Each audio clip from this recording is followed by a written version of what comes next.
Eu já disse a vocês que o Dom Henrique morreu em 1460 e no último vídeo a gente falou sobre quando os portugueses, o navegador Gil Eanes, ultrapassou o Cabo Bojador.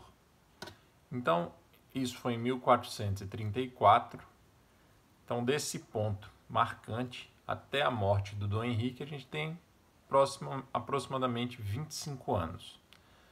Esses 25 anos foram marcados por avanços progressivos para o sul do litoral africano. Então, praticamente todos os anos, com raras exceções, foram enviadas novas expedições que aos poucos foram mapeando todo o litoral africano. Até onde Dom Henrique vai conseguir chegar antes da sua morte? Mais ou menos até o Cabo Verde.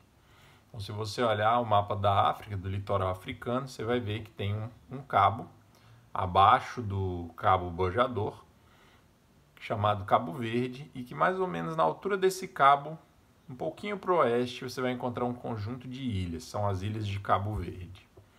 Então vamos aí ver que etapas quais foram as principais etapas que os portugueses avançaram entre o descobrimento ou a ultrapassagem do Cabo Bojador até chegar em Cabo Verde.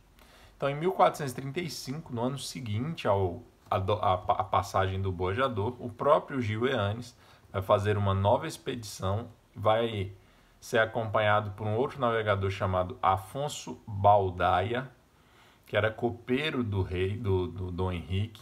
Ele tinha ali uma função junto ao Palácio Real, enfim, alguma coisa desse tipo. E eles conseguem avançar mais 50 léguas, entre 250 e 300 quilômetros no litoral africano, o que é significativo. Porém, a única coisa assim que eles vão conseguir de esperançoso, né, de informação que trazia esperança para Dom Henrique, vai ser o fato de que eles vão encontrar rastros de camelos e pegadas humanas na areia. Então aquilo vai ser um sinal de que por ali passavam caravanas de comércio dos africanos. Em 1436, no ano seguinte, o Baldaia volta numa nova expedição e ele vai encontrar um braço de mar que ele vai chamar de Rio de Ouro. Ele vai julgar que aquilo ali já é a desembocadura do Rio Senegal, mas ele estava enganado. O Rio Senegal ainda estava a 800 quilômetros ao sul daquele lugar. Mas não deixou de ser não deixa de ter sido algum avanço aí na empreitada dos portugueses. Em 1441, 5 anos depois, então, a gente já mencionou a expedição do Antão Gonçalves. Ele vai ser acompanhado pelo Nuno Tristão. E em 1441 eles conseguem trazer para Portugal 2 nativos e já avançam ainda mais 300 quilômetros para o sul. Então, vocês reparem que aos poucos os portugueses vão palmilhando aí todos esses quilômetros e eles vão atingir um ponto chamado Cabo Branco. Todos esses cabos, se você olhar o mapa, você nem vê. Tá, olho nu assim, olhando o mapa normal, você nem vê esses cabos. Você tem que chegar muito perto, dar uma ampliada no mapa.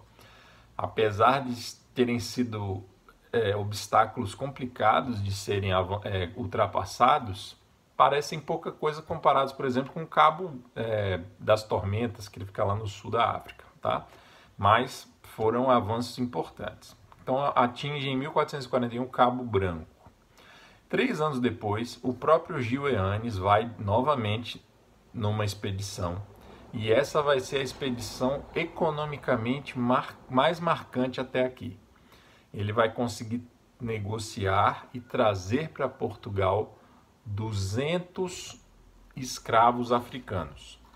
Esses 200 escravos africanos, só para vocês terem uma ideia, vão representar assim muita esperança de lucro para os portugueses. E assim, na surdina, o Dom Henrique era muito criticado, né? As pessoas falavam, esse príncipe maluco fica aí investindo dinheiro nessas expedições que não trazem nada de bom, né? Então, assim, até então, 20 anos de explorações e que não tinham trazido nada significativo do ponto de vista econômico. Então, essa carga de 200 nativos que vieram nessa expedição de 1444 são símbolo de que, pronto, agora vai começar a haver algum retorno. Eu queria fazer uma citação para vocês, mas eu não sei se eu vou encontrar, sobre o que disse o Zurara. Lembram dele?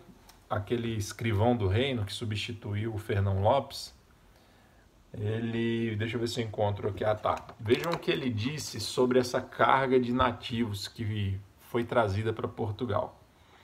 Então, primeiro ele diz assim, esse aqui é um livro, até recomendo, é bem interessante, Os Descobridores, Daniel Bostan.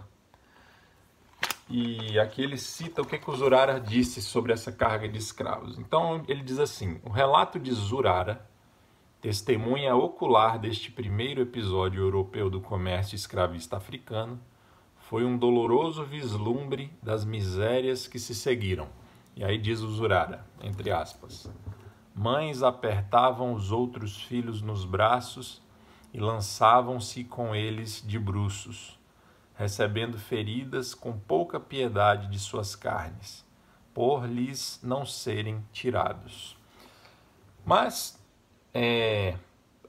o relato do Zurara prossegue e depois ele vai dizer o seguinte, vejam, mas Zurara insistiu no seu relato que, abre aspas, foram tratados com bondade e nenhuma diferença se fez entre eles e os servos nascidos livres de Portugal.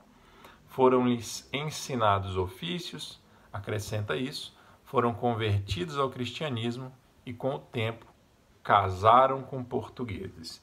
Então, assim, é arquisabido que os portugueses, desde muito tempo, até pela própria formação histórica deles e o contato com vários povos, eles não existia um grande preconceito entre raças. Os portugueses se miscigenaram muito.